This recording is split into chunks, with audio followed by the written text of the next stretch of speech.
I blame Marvel, karena telah membuat jagat sinematik tampak sebagai taktik jitu supaya film laku, dan juga membuatnya tampak mudah. Aku menyalahkan Marvel, karena telah membuat begitu banyak pedagang film lain meniru mereka. Walaupun yang lain itu sebenarnya nggak benar-benar punya brand atau punya produk untuk dibuatin universe-nya. Marvel tidak berangkat dari nol, melainkan dari komik yang telah bertahun-tahun jadi ikon. Orang-orang tahu dan kenal tokoh-tokoh cerita Marvel. Namun lihatlah para peniru. Banyak sekali sekarang bermunculan film-film yang dipaksakan ada sebagai sebuah universe. Bahkan film drama aja harus ada universe-nya. Drama yang gak berasal dari apapun sebelumnya, kecuali mungkin satu buku nostalgia yang hadir tanpa narasi. Satu film berkembang jadi satu film baru yang mengangkat karakter minornya, dan kemudian film baru muncul lagi dari karakter yang tak kalah nobody-nya dari film tersebut. Oh, kalian mau contoh yang disebutin judulnya? Army of Thieves. Ya, film yang hendak kita ulas kali ini merupakan bagian berikutnya dari rancangan Universe Zombie karya Zack Snyder. Except, film ini bukanlah film tentang zombie, melainkan film tentang heist atau perampokan bank. Dan yang jadi pengikat antara film ini dengan Army of the Dead, film pertamanya adalah seorang karakter yang aku sejujurnya kaget sekali dan tak percaya bahwa ternyata karakter itu begitu difavoritkan, sehingga banyak yang minta dibuatkan film solonya.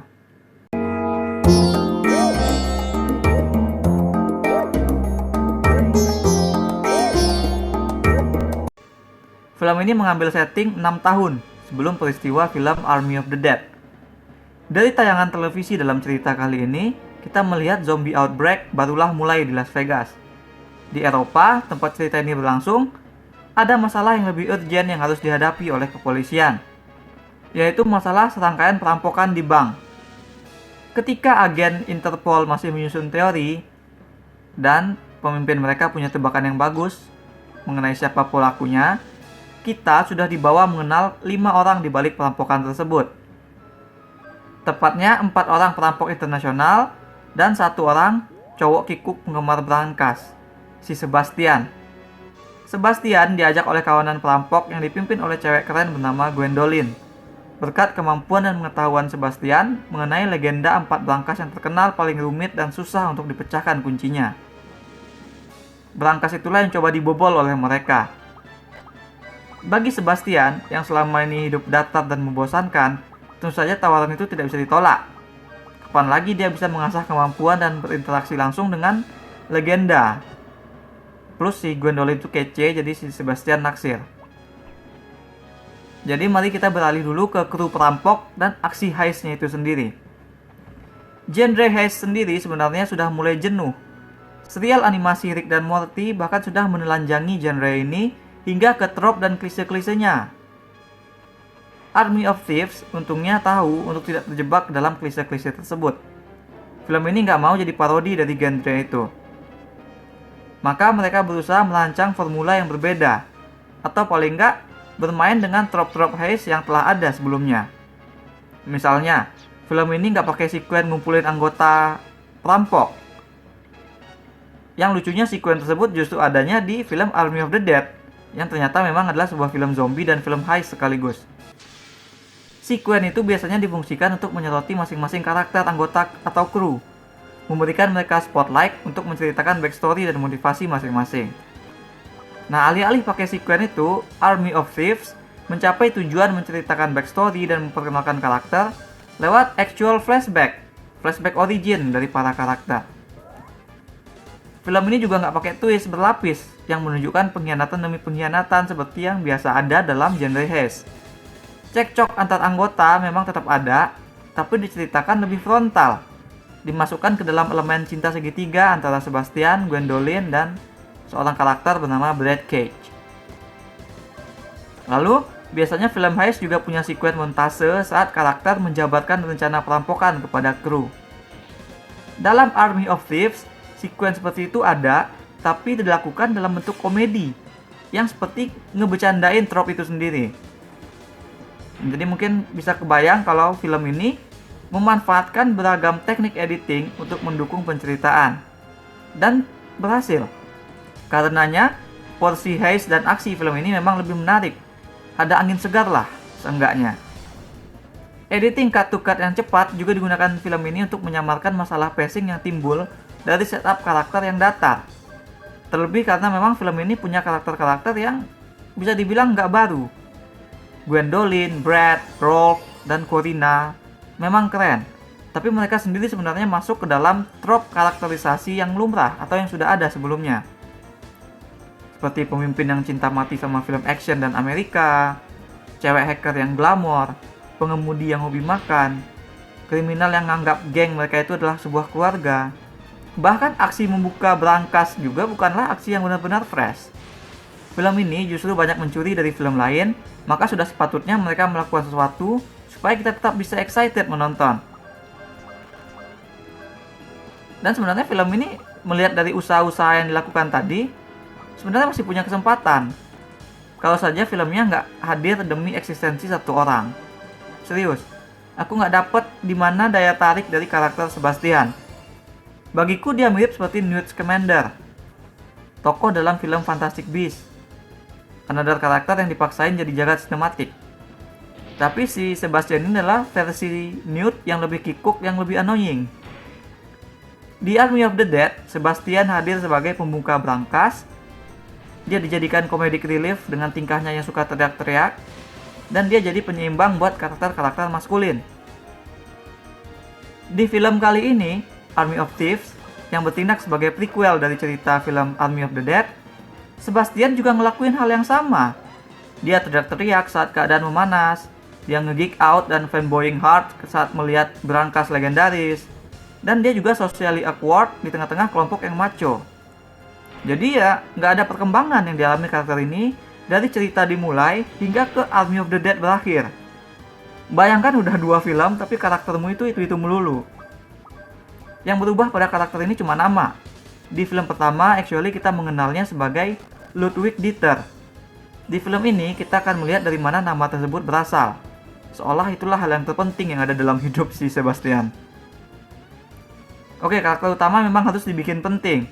Namun tugas itu dapat menjadi sedemikian susah jika materi karakternya memang tidak banyak dari awal. Matthias Schweighöfer lantas didapuk sebagai sutradara dengan harapan dia sudah mengerti karakter Sebastian atau Ludwig yang sudah ia perankan itu luar dalam. Dan memang Matthias paham apa yang klik di balik benak sang karakter. Dia mengerti bahwa bagi Sebastian, berangkas-berangkas itu bukan semata benda yang harus dibobol dan diambil uangnya, melainkan benda yang melambangkan sebuah pencapaian. Bayangkan kekaguman seorang anak saat bertemu idola, dan kemudian dia mendapat pengakuan dari idola tersebut karena si anak telah berhasil melampaui prestasi sang idola. Nah, begitulah Sebastian melihat kunci-kunci besi itu. Dan kita bisa merasakannya. Kita bisa merasakan kekaguman yang terpancar dari karakter ini. Yang beresonansi dari Sebastian kepada kita adalah kecintaannya terhadap apa yang ia lakukan. Sebastian tidak melakukan perampokan demi uang. Dia melakukannya supaya bisa bertemu dengan hal yang paling berarti baginya di dunia ini, yaitu berangkas dengan sistem kunci yang legendaris, dan tentu saja Gwendolyn yang ia katakan kepada kita bahwa cewek itu telah mengubah hidupnya. Ditunjukkan Sebastian kepada kita bahwa hidup lebih dari sekedar cari duit. Pengalaman mendebarkan dan cinta jauh lebih berharga. Tapi itu saja belum cukup untuk menghidupkan film ini secara keseluruhan.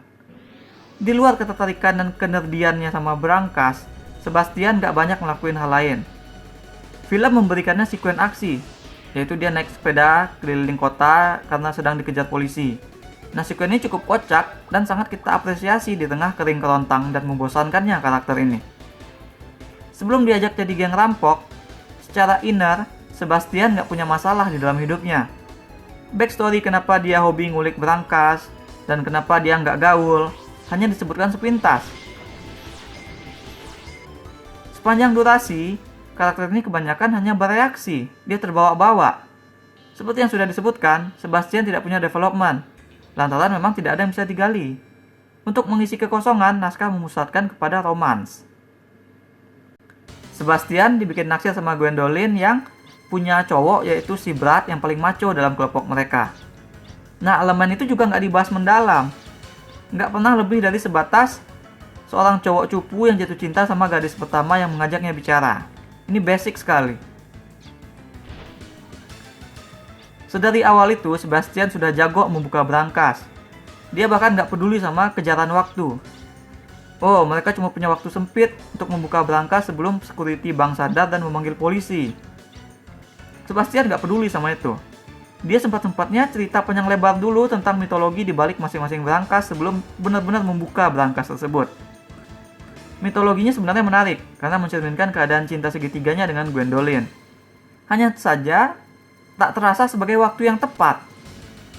Film memang menjadikan bad timing ini sebagai ciri khas dari karakter Sebastian, dengan harapan dapat membuat karakter ini semakin tampak menarik.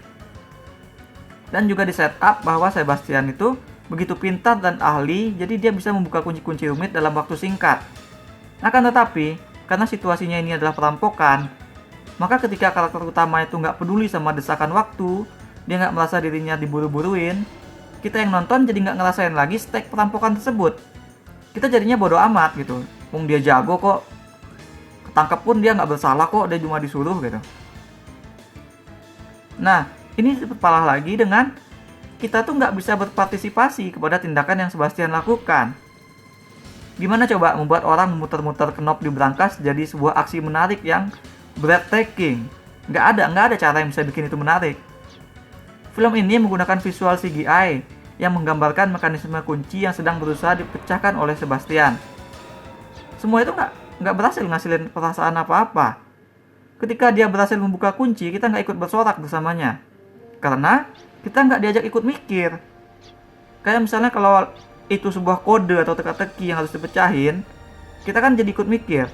Tapi kan ini nggak, cuma lihat kunci diputar-putar doang gitu. Oh iya, ada satu lagi yang dilakukan Sebastian sebagai bagian dari karakternya, yaitu dia mimpi tentang zombie-zombie. Lame banget. Upaya yang sangat payah dari film ini untuk mengikat dan ngingetin kita sama universe zombie. Seringnya adegan mimpi diserang zombie itu justru merusak ton cerita dan nambah-nambah hal yang nggak perlu bagi karakter si Sebastian. Ya so what gitu. Sebastian itu emangnya cenayang, who cares kan? Ini baru film kedua loh dari universe ini. Zack Snyder masih punya banyak cerita lain yang siap untuk ditayangkan. Honestly, aku berharap dia menerapkan apa yang diajarkan Sebastian kepada kita di film ini, untuk tidak melakukannya semata demi cuan. Aku merasa film yang kali ini tidak benar-benar penting eksistensinya. Masih bisa dinikmati berkat garapan aksi dan permainan editing yang masuk ke dalam humor. Tapi nggak menambah banyak untuk karakter yang sepertinya bakal terus muncul di universe ini nanti. Dan awas aja kalau si Sebastian ini nggak bakal muncul lagi. Karena makin nggak ada gunanya kita nonton film ini kalau dia nggak muncul lagi nanti. Jadi mending bikin film heist yang generik aja, yang benar-benar bercerita tentang kejadian dan trik-trik perampokan. Gak usah tentang karakter yang gak penting kayak gini. Untuk mitologi dunianya juga gak banyak berarti film ini. Ini adalah film yang bisa ditonton, dan setelahnya ya beres gitu aja. Film ini membuktikan kalau sudah dari awal, kalau udah angin, ya gak bakal bisa jadi emas. Aku berikan 4 dari 10 bintang emas untuk Army of Thieves. That's all we have for now. Bagaimana pandangan kalian terhadap genre heist? Apakah sudah mati? Bagaimana cara kalian membuatnya menarik kembali? Share with us in the comments. Jangan lupa hit like dan subscribe supaya tak ketinggalan review-review dan playthrough lain. Kunjungi mydirsheet.com untuk baca review dengan lebih detail. Kalian bisa juga kunjungi store mydirsheet di ciptoloka.com. Ada banyak kaos dan pernak-pernik custom yang unik, mulai dari film, game, musik, hingga wrestling. Thanks for watching. Remember in life, there are winners and there are losers.